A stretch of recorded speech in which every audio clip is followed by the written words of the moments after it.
faithful. Sir Handel stayed shut up for several days, but one market day Peter Sam could not work. He needed repairs. Sir Handel was glad to come out. He tried to be kind, but the coaches didn't trust him. They were awkward and rude. He even sang them little songs, but it was no use. It was most unfortunate, too, that Sir Handel had to check suddenly to avoid running over a sheep. "He's bumped us!" screamed the coaches. "Let's pay him out!" The coaches knew that all engines must go carefully at a place near the big station, but they were so cross with Sir Handel that they didn't care what they did. They surged into Sir Handel, making him lurch off the line. Luckily, no one was hurt. Sir Handel limped to the shed. The thin controller had inspected the damage. "No more work for you today," he said. "Bother those coaches! We must take the village people home and fetch the tourists, all without an engine." "What about me, sir?" said a voice. "Skarloey!" he exclaimed. "Can you do it?" "I'll try," answered the old engine. The coaches stood at the platform. Skarloey advanced on them, hissing crossly. "I'm ashamed of you," he scolded. "Such behaviour! You might have hurt your passengers, on market day too." "We're sorry, Skarloey. We didn't think.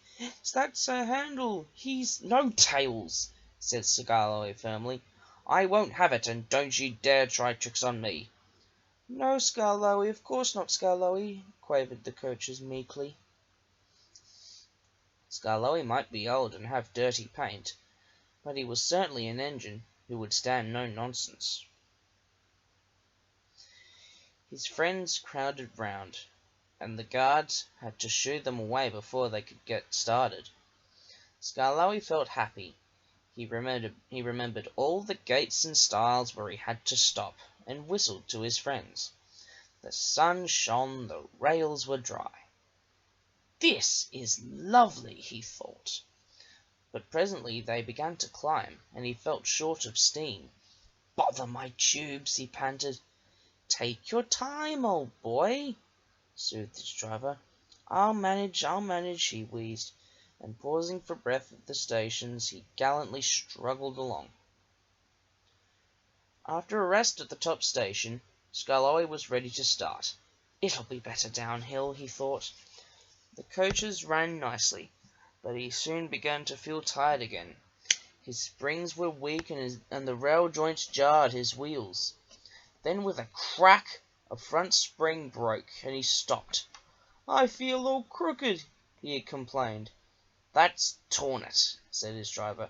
"We'll need a bus now for our passengers." "No," pleaded Skarloey. "I'd be ashamed to have a bus take my passengers. I'll get them home or burst," he promised bravely. The thin controller looked at his watch, and paced the platform. James and his train waited impatiently too. They heard a hoarse "peep, peep." Then groaning, clanging, and clanking, Skarloey crept into sight. He was tilted to one side and making fearful noises, but he plodded bravely on. "I'll do it! I'll do it!" he gasped between the clanks and groans. "I've done it!"